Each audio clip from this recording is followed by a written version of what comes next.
How to turn on dark mode on Snapchat.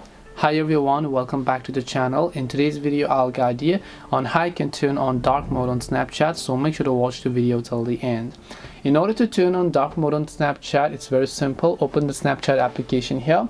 Once you open the Snapchat app, just tap the profile icon from the top left of the screen, then just tap the gear icon from the top right.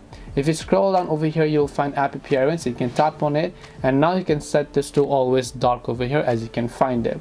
Now, in case you're on Android, again, you might not find that option unless you have Snapchat Plus. So when you have Snapchat Plus subscription like me, you can set dark mode, which is pre-release only for premium users on Android. On iOS it's free, but for Android users you have to pay to get dark mode. On Snapchat Plus you can say pre-release.